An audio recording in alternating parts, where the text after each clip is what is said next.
రేయ్, ఆ రోజీ అప్పర్ణలు మహాకంత్రీలు. వాళ్ళు మన కళ్ళ ముందే ఉన్నా ఒక్కొక్కసారి మనకు కనిపించరు. జాగ్రత్తగా వెతకాలి. వెతుకుతున్నాం అక్క, కానీ వాళ్ళు మంత్రం వేసినట్టు మాయమైపోతున్నారు. నోర్మయ్!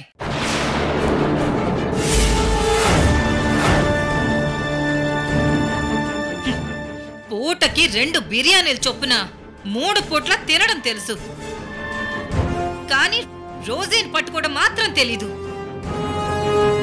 మీ దెబ్బకి 2 రాష్ట్రాల్లో హోటల్ వాళ్ళు బాగుపడ్డారా?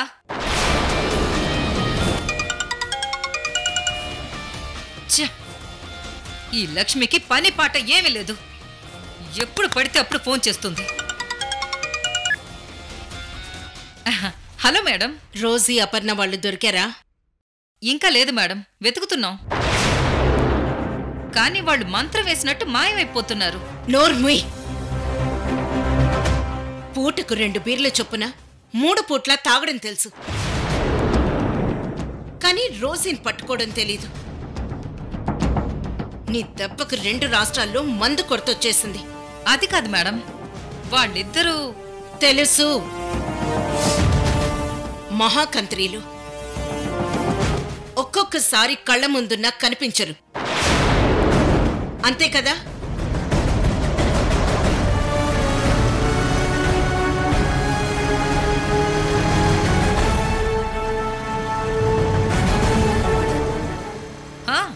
కనిపించారు మేడం. ఎవరు? లోకి. ఇప్పుడే మా ముందు నుండి వెళ్ళిపోయాడు. బట్టీలో పెట్టిన సారా పీపలా అలాగే నిలబడకు. వెళ్ళం, వాణ్ణి ఫాలో చేయి. లోకి ఖచ్చితంగా రోజీ దగ్గరికే వెళ్తాడు. వెళ్ళం. అలాగే మేడం, ఇప్పుడే ఫాలో అవుతాను. పదండి.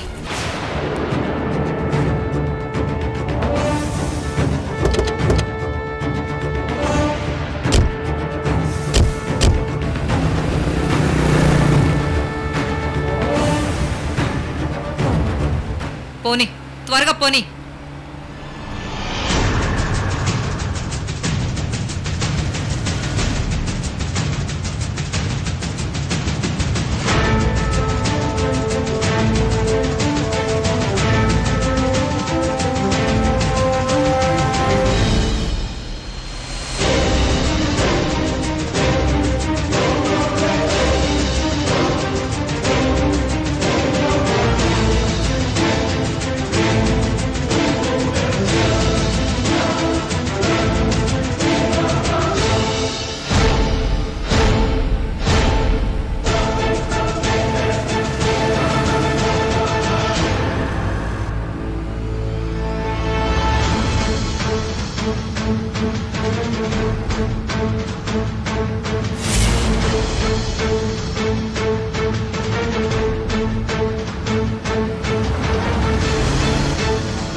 రే, వెతకండ్రా, వాడు ఈ చుట్టుపక్కలే ఉంటాడు. Okay madam. వెళ్ళండి.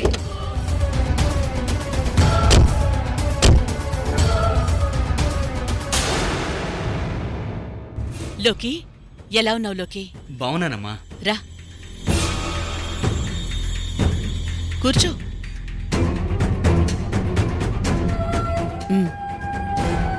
Thank you.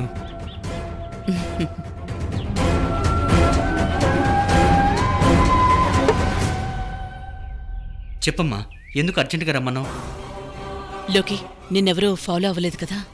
లేదమ్మా, అన్ని జాగ్రత్తలు తీసుకుని వచ్చాను. ఇంటి దగ్గర దామిని నన్ను ఫాలో అవ్వమని 2 కానిస్టేబుల్స్ని పెట్టింది. వాళ్ళ కళ్ళు కప్పి బ్యాక్ డోర్ నుంచి వచ్చేసాను. వాళ్ళింకా నేను ఇంట్లోనే ఉన్నాను అనుకుంటున్నారు. Very good. కానీ మనం పోలీసుల నుండే కాదు, లక్ష్మీరెన్ చేసిన రౌడీల నుండి అపర్ణం చంపాలనుకుంటున్న గూండాల నుంచి కూడా ఎస్కేప్ అవ్వాలి. కానీ అమ్మా, ఇలా ఎంతకాలం? దీనికి ఒక ముగింపు ఉండాలి కదా. ప్రతి పనికి ముగింపు ఉంటుంది లోకి. ఆట ఎవరు మొదలుపెట్టారో తెలిస్తే ముగించటం ఎంత పని చెప్పు. అర్థం కాలేదా? ఎక్కడ్నుండో శవాల్ని తీసుకొచ్చి మనింట్లో పాతిపెట్టడం ఒక బెస్ట్ మూవ్. అంత తెలివిగా నన్ను కార్నర్ చేసినప్పుడు నేనింకా తెలివిగా ఆడాలి కదా. ఆడతా. నాకు చెక్ పెట్టిన వాళ్ళకి చెక్మెట్ పెట్టేస్తాను. కరెక్ట్ అమ్మా. ఈ దెబ్బతో వాళ్ళకి మనమేంటో తెలిసి రావాలి. లోకి, జాగ్రత్తగా విను. అసలు ఆ 3 శవాలు ఎక్కడ్నుంచి తెచ్చారో తెలుసుకో. అలాగేనమ్మా. అంతేకాదు, అక్కడికి వెళ్ళినా కూడా జాగ్రత్తగా ఉండు. వాళ్ళు నీ మీద కూడా అటాక్ చేసే అవకాశం ఉంది. ఆ రోజు కోర్టుకొస్తుంటే ఏం జరిగిందో గుర్తుంది కదా? గుర్తుందమ్మా. అప్పుడు వాళ్ళు కాల్పులు జరుపుతారని నేను ఊహించలేదు. అందుకే వాళ్ళు నన్ను దెబ్బతీశారు. కానీ ఈసారి నేను వాళ్ళకి అవకాశం ఇవ్వను. వెళ్లేటప్పుడు కూడా జాగ్రత్తగా వెళ్ళలోకి. మనం అనుకున్న ప్లేస్కి వెళ్లేటప్పుడు ఎవరూ ఫాలో అవ్వకుండా చూడు. మనం ఏం చేయబోతున్నామో అవతలి వాళ్ళకి తెలియకూడదు. అలాగేనమ్మా. నేనిప్పుడే బయలుదేరతాను. అన్నీ నువ్వు చెప్పినట్టే చేస్తాను. జాగ్రత్తలోకి. Okay, bye.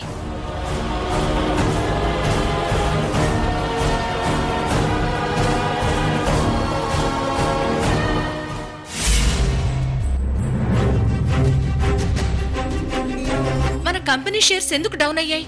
అది ఇంత సడన్ గా ఎందుకు పడిపోయాయి? మేడం, మన చైర్పర్సన్ రోజీ గారు అరెస్ట్ కావడంతో ఇలా జరిగింది. షేర్ హోల్డర్స్ తమ పెట్టుబడులు వెనక్కి తీసుకున్నారు. మరిప్పుడెలా?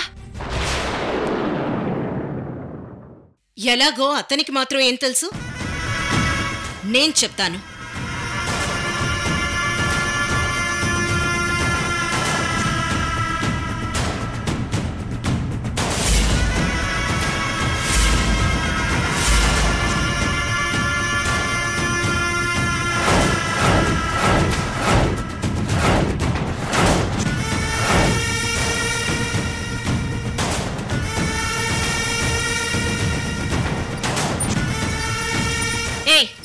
నిన్ను లోపలికెవరు రానిచ్చారు?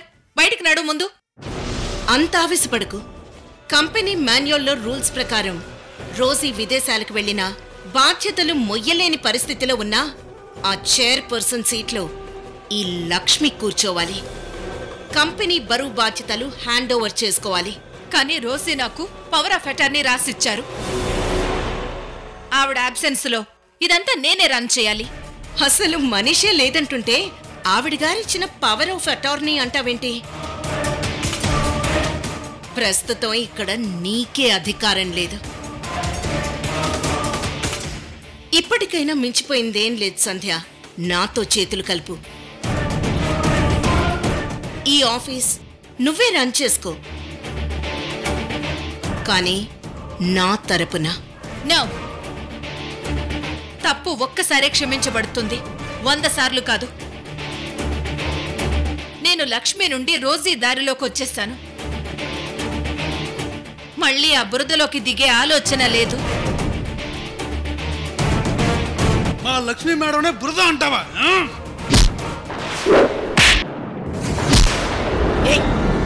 నా మనిషినే కొడతావా? ఎంత పొగరే నీకు!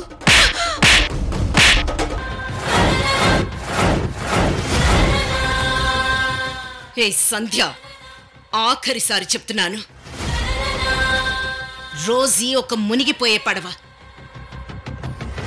తనతో కంటిన్యూ అయితే నువ్వు కూడా మునిగిపోతావు. నా వైపు వచ్చే ఈ ఆఫీస్ వ్యవహారాలన్నీ నువ్వే చూసుకో. నేను చెప్పిన మాటలు విను, బాగుపడతావు. నిన్ను చూస్తే నాకు నవ్వొస్తుంది. ఎందుకు? ఒక వ్యక్తి గురించి అతని స్నేహితుల కన్నా శత్రువులకే బాగా తెలుస్తుంది అంటారు. నువ్వు ఎంతో కాలం నుండి రోజీకి శత్రువుగా ఉన్నావు. తన గురించి ఇంకా నీకు తెలియలేదా? తెలుసు. ఇది రోజీ సామ్రాజ్యం అని తెలుసు, రోజీ స్థానమని తెలుసు. అయినా ఇప్పుడు రోజీ నన్ను ఫేస్ చేసే సిచ్యుయేషన్లో లేదు. ఇటువంటి పరిస్థితులు తను ఎన్నోసార్లు ఫేస్ చేసింది. అన్నిసార్లు సక్సెస్ అయింది. ఈసారి కూడా ఖచ్చితంగా గెలిచి తీరుతుంది. నాన్సెన్స్. బ్రతికి ఉండటానికి జింక పిల్లకు ప్రతిరోజు అదృష్టం కలిసి రావాలి. కాని దాన్ని చంపి తినడానికి పులికి ఒక్కరోజు అదృష్టం కలిసొస్తే చాలు. ఇన్ని రోజులు రోజీ అదృష్టంతోనే అన్ని సమస్యల నుంచి బయటపడింది. కాని ఈసారి అదృష్టం నా వైపుంది.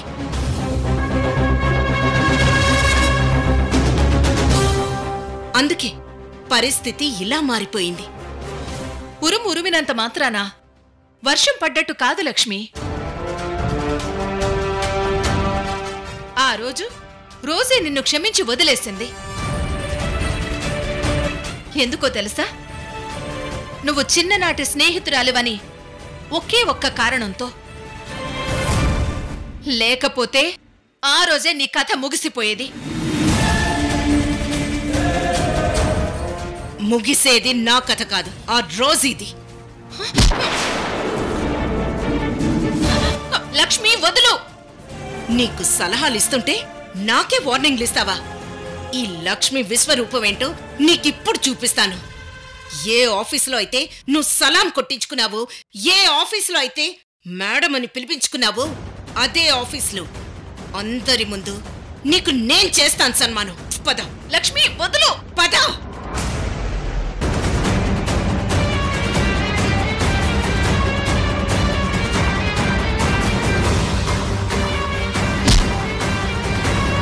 ఏంటండి ఈ దౌర్జన్యం?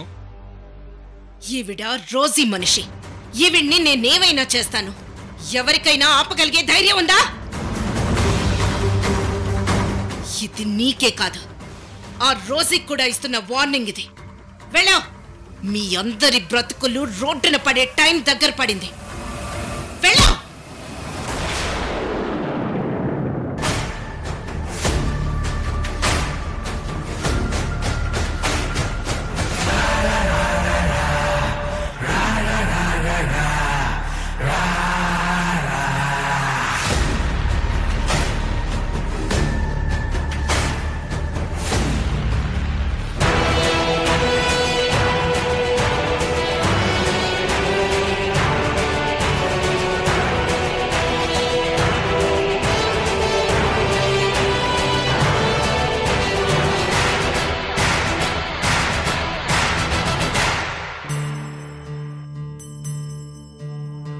ఎందుకు చెంతకి వస్తావో, ఎందుకు చెయ్యొదిలేస్తావో, స్నేహమా చలగాటమా,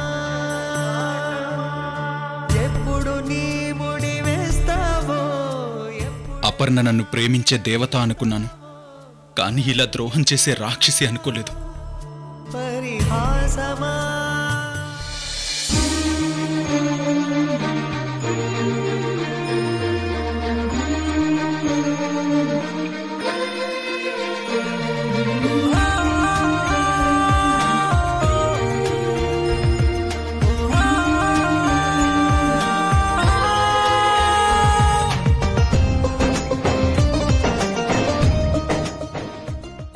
రమేష్,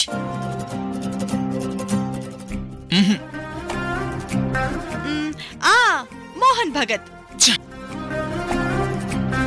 నీకు నేను తప్ప అందరూ గుర్తుంటారు.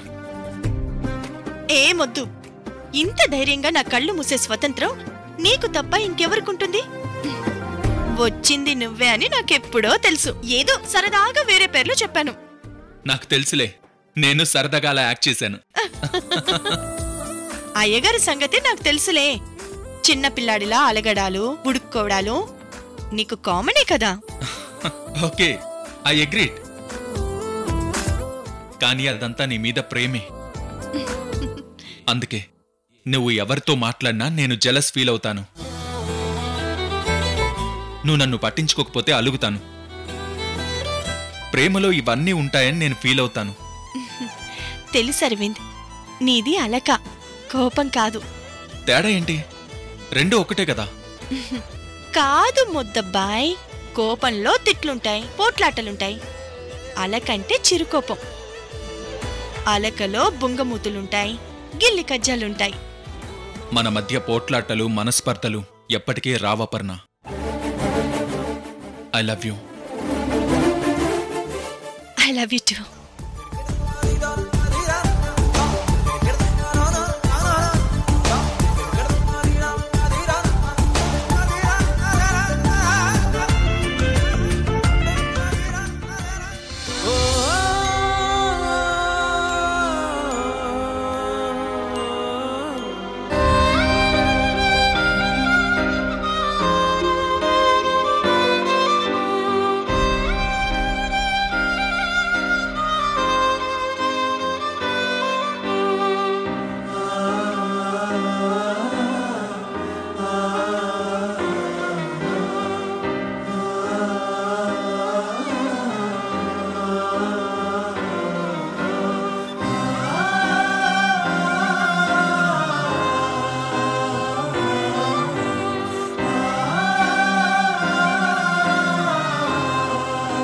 ఇదేంటి అరవింద్,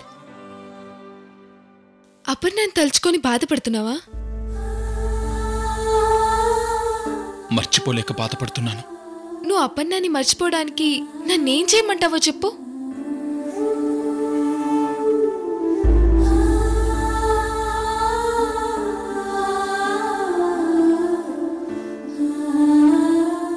చెప్పు అరవింద్, నన్నేం చేయమంటావు?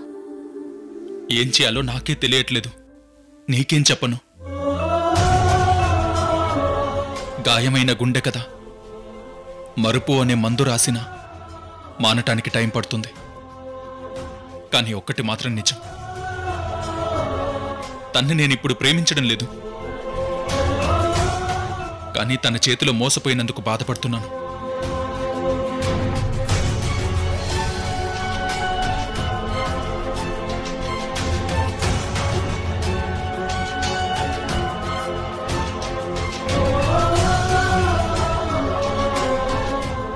అరవింద్, జీవితం ప్రవహించే నది. అది ముందుకు వెళ్తుందే గాని వెనక్కి రాదు. జరిగిపోయిన దాన్ని తలుచుకుంటే బాధ తప్ప ఏ ఉపయోగం లేదు. కంట్లో బాధని పంట కింద అదిమిపెట్టి ప్రేమించిన మనిషిని మర్చిపోదామన్నా జ్ఞాపకం ముల్లై తొలుస్తూనే ఉంది. కానీ అపర్ణని మర్చిపోవడం సాధ్యం కావడం లేదు. ఒకప్పుడు తన్ని ప్రేమతో గుర్తు చేసుకునేవాణ్ణి, ప్రస్తుతం కోపంతో గుర్తు చేసుకుంటున్నాను.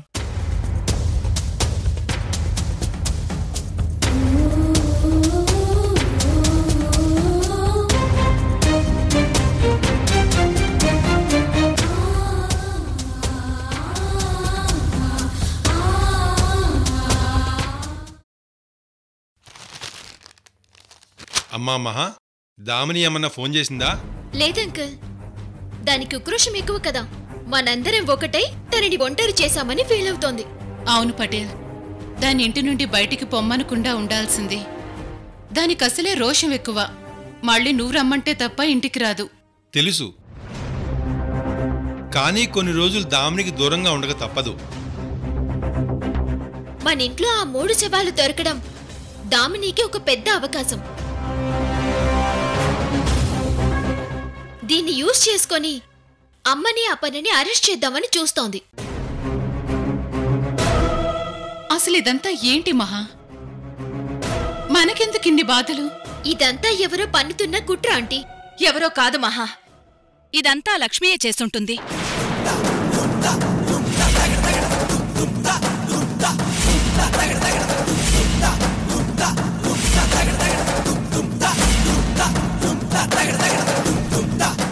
ఏమంటున్నావక్క? ఆ లక్ష్మి ఇదంతా చేస్తుందా? ఇదే కాదు, ఇంకా చాలా చేసింది. ఈరోజు ఆఫీస్కొచ్చింది, మన ఆఫీస్ తను స్వాధీనం చేసుకుంది.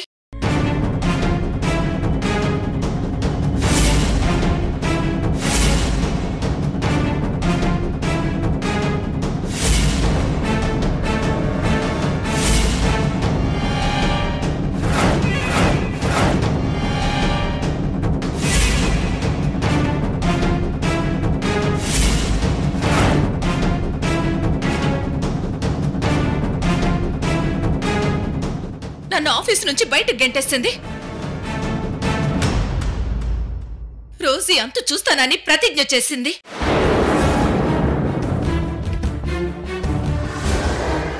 ఆ దుర్మార్గురాల్ని పెళ్లిలోనే పోలీసులకి పట్టించుండాల్సింది. ఆడదాన్ని మగాడు జుట్టుపట్టి లాగడం పురాణాల్లోనే చదివాం. ఆడదాన్ని ఆడదే జుట్టుపట్టి లాగడం ఇప్పుడు చూస్తున్నాం. అవును, ఆ రోజు ఆవిడ్ని వదిలేసి చాలా తప్పు చేశాం.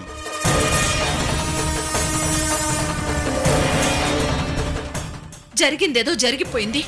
ముందు జరగాల్సింది చూడండి. తను ఆ మాజీ మినిస్టర్ శైలజాదేవి కలిసి ఏవో కుట్రలు చేస్తున్నారు.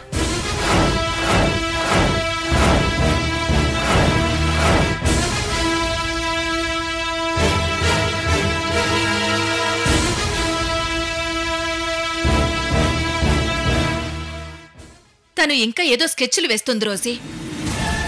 నిన్ను గెలవడమే తన లక్ష్యమంట. అందుకోసం ఏమైనా చేస్తానని అంటుంది. ఏడ్సింది. తనెన్ని స్కెచ్లు వేసినా గెలిచేది నేనే. Correct aunty. మీ ముందుకొచ్చి గెలిచే దమ్ము ఆవిడకి లేదు.